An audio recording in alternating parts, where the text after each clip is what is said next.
What if you could counter implicit bias through gameplay? Hi, I'm Dr. Brett Cook-Snell, a senior lecturer at Old Dominion University in Norfolk, Virginia.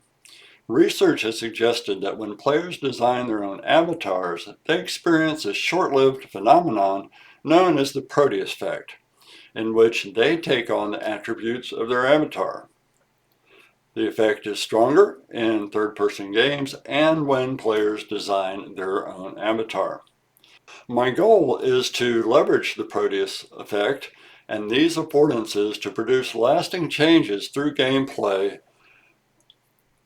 and then test this hypothesis through a longitudinal study. The benefit of the effort is an interdisciplinary contribution to the literature in game design, psychology, and education, for example, and there is a value-added benefit in demonstrating how Gen AI may be used within the game design community. The effort arose from the desire to expand my blog, Let's Talk About Race, and produce a blog seeing eye-to-eye intersections and isms, which talks about other isms of our society, ageism, genderism, sexism, as well as discrimination, heteronormativity, religiosity, etc. And the site will have an immersive component in which visitors may experience narratives of marginalized and minoritized persons, viewable both through web-based browsers and through VR platforms. A second component is an immersive gameplay experience, talked about in the paper and briefly in this video. I produced a very rough prototype using ChatGPT through prompts to generate that game. The use of Gen AI helps to remove researcher bias from injecting their own implicit bias, making for a more robust study that I propose in the paper. The paper contains links to the complete and rather lengthy output of that effort. I did rapid prototyping for proof of concept. I used Unity 6 as the game engine, Ready Player Me for avatar design, and the Convey plugin for Unity that allows for NPC interactions through the use of Gen AI. The goal was for the player to develop empathy for a change in behavior and attitude. However, the exposure is not enough to affect attitudinal change in behavior. Action is needed as well. Here's a very rough prototype just to show interactions.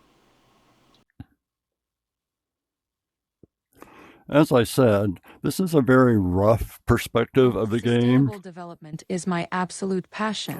It's Excuse me. amazing how we can create urban spaces that meet our needs today without compromise. It's incredible how Would you be quiet? Anyway, as I was saying, this is a very rudimentary prototype. This would be the retreat talked about in the game, in the shared reflections game, where they're sitting around in a circle, and as a player, I would interact. And as you just saw, I need to fix meshes. You see that they all have the same, all the men have the same hand movements, all the women have the same hand movements. Those are all things that I need to fix and to change by adding different animations. Let's see some interactions here. So let's go over to Aaron. Hi, Aaron. How are you doing today? Hey there, I'm doing all right, just trying to navigate through some thoughts about my writing. How about you? Well, I'm doing some testing on the VR game, and this is a recording to show people at the conference, so I was going to ask you some questions. Oh, that sounds interesting.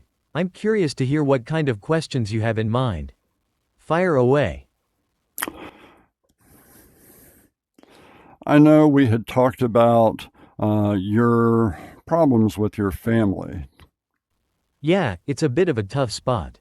There's always this struggle between wanting their acceptance and staying true to myself. But I'm working through it, slowly but surely.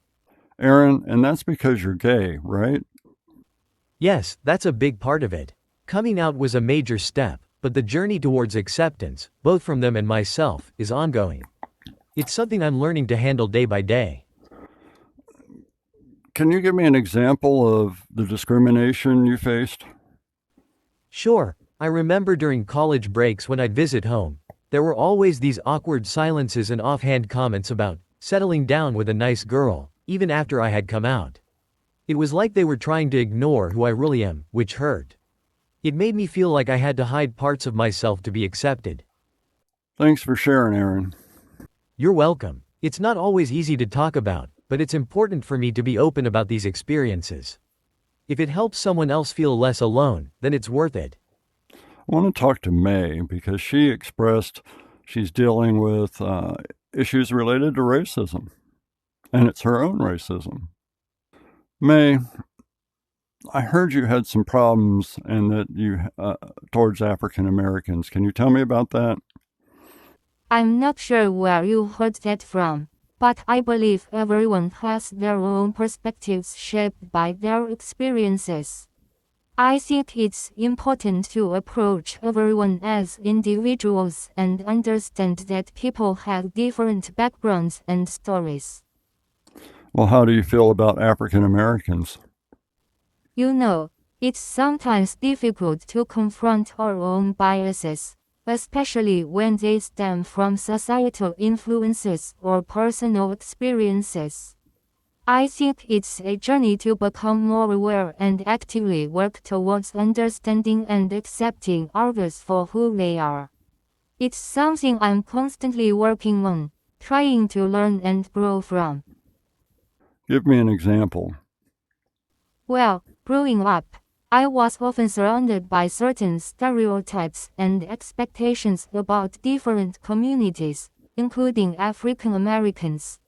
Sometimes I catch myself having preconceived notions, and it's a continuous effort to challenge those thoughts and remind myself to view everyone as individuals with their own unique experiences.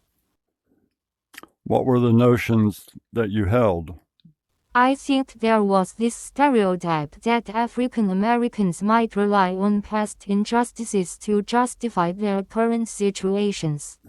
It's something that, over time, I've realized isn't fair or accurate. Understanding that everyone's experiences and challenges are different is important, and it's crucial to approach each person with empathy and an open mind. Thank you, May. And that is a really quick and rough prototype based on the Gen AI Convey engine, the Gen AI development of shared reflections. That was a proof of concept. I wanted to make the game multiplayer, but there's a conflict between the Unity game engine and the Convey plugin that would take rather extensive revision. The Unreal Engine, on the other hand, avoids this conflict, and I propose a new game for research that is more robust in that Gen AI makes the output and the backstory for the characters versus me defining the attributes of the characters, further minimizing research. That game, Walked in Their Shoes, was the resulting game. The paper has links to the storyline, which I encourage you to review, as well as a proposed longitudinal research study.